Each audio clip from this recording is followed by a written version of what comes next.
Hello all of you, welcome back to my YouTube channel.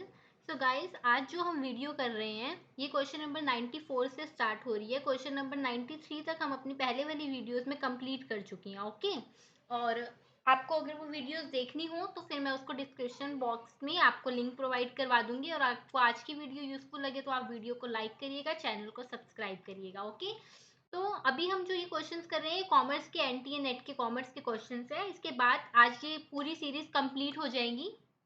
उसके बाद हम next 2021 का क्वेश्चन भी सॉल्व करेंगे इसके नेक्स्ट वाली वीडियो से। तो स्टार्ट करते हैं आज की वीडियो।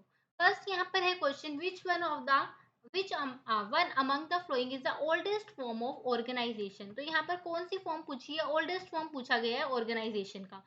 ओल्डेस्ट फॉर्म यहाँ पर देखिए, फंक्शनल ऑर्गेनाइजेशन जो कि बहुत कॉमन है, आपको पता होगा। इसमें हम फंक्शन के बेसिस पर क्या करते हैं?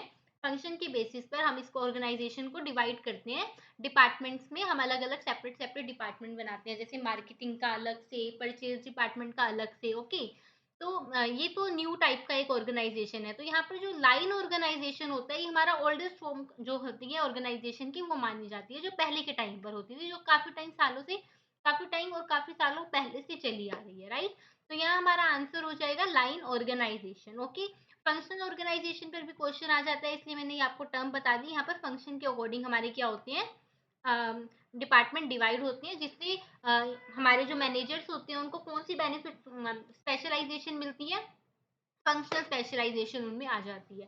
तो नेक्स्ट क्वेश्चन यहाँ पर बात कर रहा है एजर्शन रीजनिंग का। यहाँ पर हमें क्वेश्चन दे रखा है। फर्स्ट एजर्शन ये कह रहा है कि purchase decision are not based on how customer receive prices.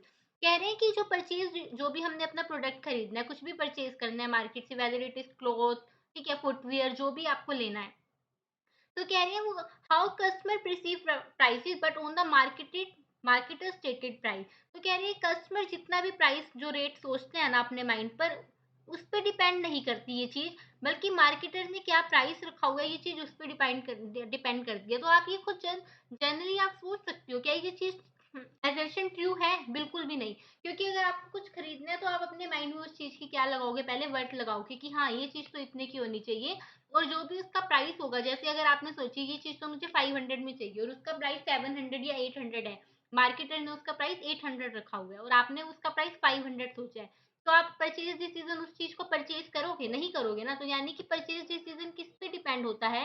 Purchase decision depend होता है कि कस्टमर कैसे प्रिसीव कर रहे हैं प्राइसेस को। राइट, तो यहाँ पर लेकिन इन्होंने लिख दिया it is not based on how customer receive prices. तो ये बिल्कुल ही फर्स्ट स्टेटमेंट यहाँ हमारी बन जाती है। नेक्स्ट रीजन यहाँ पर कहता है कि customer may have a lower price threshold which below which price is signal inferior or unacceptable quality।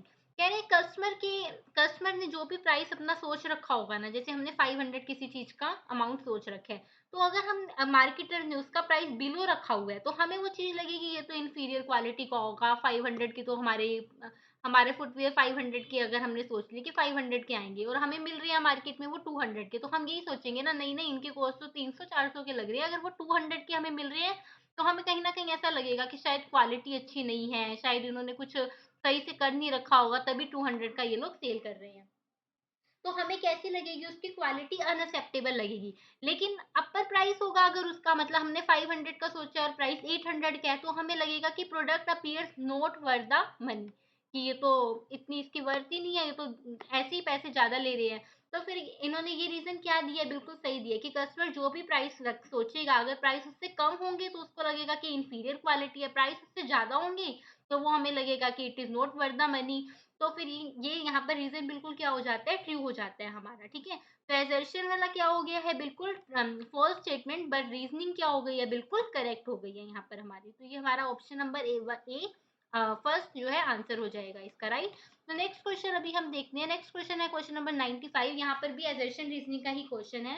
Okay, तो हम ये क्वेश्चन कर चुके हैं। क्वेश्चन नंबर 96 देख लेते हैं, ये भी एजर्शन रीजनिंग का ही क्वेश्चन है। यहाँ पर ये लोग कहते हैं कि consumer need to be given consumer need to be given legal protection. Consumer को क्या मिलनी चाहिए? एक लीगल प्रोटेक्शन मिलनी चाहिए अगेंस्ट सर्टेन ट्रेड प्रैक्टिसेस। जो भी आजकल मार्केट में जो भी ट्रेड प्रैक्टिसेस हो रही है वो कैसी हो रही है? सही नहीं हो रही है। हमें कंज्यूमर को एज ए कंज्यूमर वो मिसलीड हो रहा है, राइट, प्रोडक्ट्स को लेकर, प्राइसेस को लेकर। तो उसके लिए हमें कंज्यूमर्स को क्या मतलब कंज्यूमर को एक क्या चीज की नीड है, लीगल प्रोटेक्शन की नीड है, उसके लिए कॉपरा एक्ट भी आया हुआ है, ठीक है, कंज्यूमर प्रोटेक्शन एक्ट। तो ये बिल्कुल चीज ठीक कह रहे हैं, एजर्शन में जो भी बात कर रहे हैं, ये स्टेटमेंट क्या हो जाती है, एजर्शन बिल्कुल ठीक हो जाती है, हमें लीगल प्रोटेक्शन की नीड है, राइट। ठीक है, रीजनिंग देख लेते हैं इसकी क्या कह रहे हैं।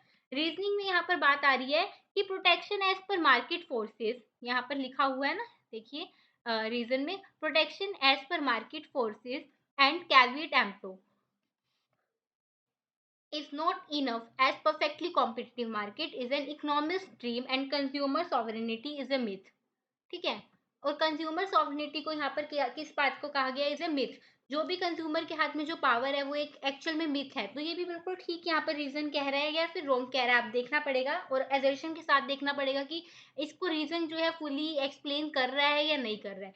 तो फर्स्ट पहले रीजन आप समझो, यहाँ पर कह रहे हैं जो भी प्रोटेक्शन मिल रही है ना as per market forces, it is not enough.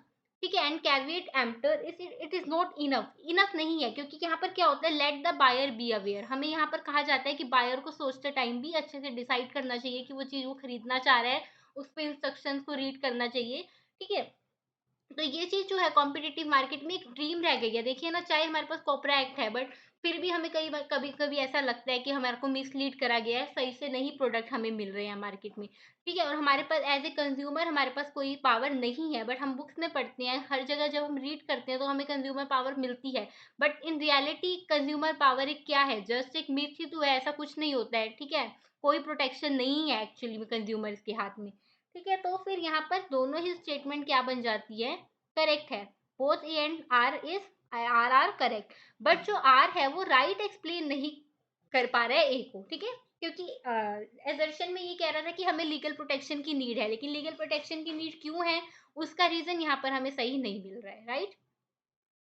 तो नेक्स्ट क्वेश्चन अभी हम देख लेते हैं। इसलिए ये दोनों स्टेटमेंट ट्रू तो हो जाती है, दोनों ही स्टेटमेंट सही कह रहे हैं कि कंज्यूमर पावर एक मिथ है, ऐसा कुछ एक्चुअल में हमें नहीं मिल रहा है, और जो कैविएट एम्प्टर का रूल है, let the buyer be aware, is not enough as perfectly competitive market में, ये इनफ चीज नहीं है। ठीक है, लेकिन जो एक्सप्लेन है, जो एजर्शन का, वो एक्सप्लेन नहीं कर पा रहा है रीजन, राइट, एक्सप्लेनेशन सही नहीं दे रहा है। नेक्स्ट क्वेश्चन यहाँ पर आता है, क्वेश्चन नंबर 97। ये भी यूजीसी नेट में कॉमर्स में कई बार पूछ लिया जाता है ये क्वेश्चन, कि जो मेन गवर्नमेंट एजेंसी है, कौन सी गवर्नमेंट एजेंसी रिस्पॉन्सिबल है for development and monitoring international trade, international trade को कौन डेवलपमेंट और मॉनिटर करता है, तो ये हमारा डिपार्टमेंट ऑफ कॉमर्स है। ठीक है, डिपार्टमेंट ऑफ कॉमर्स है जो हमारा इंटरनेशनल ट्रेड को मॉनिटरिंग करता है, देखते हैं अच्छे से। तो नेक्स्ट क्वेश्चन यहाँ पर हमारा हो जाता है क्वेश्चन नंबर 98, जो कि बात कर रहा है, punctuality and team spirit among employees of an organisation has great contribution in enhancing profit of the business. देखिए, अगर किसी भी ऑर्गेनाइजेशन में टीम स्पिरिट अच्छा होगा, पंक्चुअलिटी होगी, राइट, तो हमारा जो बिजनेस का प्रॉफिट है वो क्या होगा, वो बढ़ेगा। ठीक है, इतना स्टेटमेंट बिल्कुल ठीक है। But they do not appear as an asset in the balance sheet. But हम बैलेंस शीट में सिर्फ वही चीजें लिखते हैं जो फाइनेंशियल नेचर की होती है, जिसकी हमारी वर्थ हो, जिसका कोई अमाउंट हो। ठीक है, फाइनेंशियल नेचर वाली चीजें ही हम अपनी एसेट्स में, हम अपनी बैलेंस शीट में लिख सकते हैं। बट यहाँ पर जो टीम स्पिरिट है, ये सब हम बैलेंस शीट में एज एन एसेट शो नहीं करती हैं। ठीक है, तो यही कह रहे हैं कि इसकी वजह से प्रॉफिट तो बढ़ता है, बट इनको हम फिर भी अपनी एसेट में, बैलेंस शीट में शो नहीं करते हैं। तो ये स्टेटमेंट बिल्कुल ट्रू है। स्टेटमेंट टू यहाँ पर कह रही है कि financial statement do not reflect the correct financial position of A business. जो भी हमारे फाइनेंशियल स्टेटमेंट होते हैं, जब हम ट्रेडिंग अकाउंट, P&L अकाउंट और बैलेंस शीट बनाते हैं, it do not reflect the sorry it does not reflect the correct financial position of a business.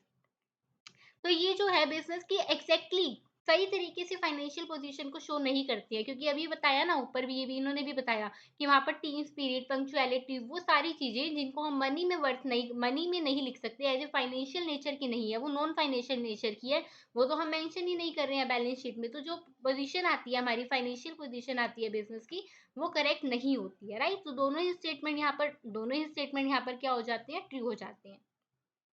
ठीक है, मैंने यहाँ लिखा भी है, क्योंकि जो फाइनेंशियल स्टेटमेंट होती है वो सिर्फ क्वांटिटेटिव डाटा को ही क्या करती है, कंसीडर करती है, क्वालिटेटिव डाटा को तो कंसीडर ही नहीं करती, इसलिए वो करेक्ट पोजीशन कैसे दिखाएगी बिजनेस की। तो गाइज़ यहाँ पर हमारी पूरी जो सीरीज़ है आज कंप्लीट हो जाती है। इसके बाद अब मैं आपको एनटीए नेट की 2021 की सीरीज़ शुरू करूँगी। उस वीडियो को भी आप देखिएगा। अगर आपको ये वीडियोज़ यूज़फुल लग रही हो तो आप इस वीडियो को लाइक करिएगा, चैनल को सब्सक्राइब करिएगा। पहले वाली वीडियोज़ को देखने के लिए मैं डिस्क्रिप्शन बॉक्स में आपको उनका लिंक प्रोवाइड कर दूँगी। Thank you so much.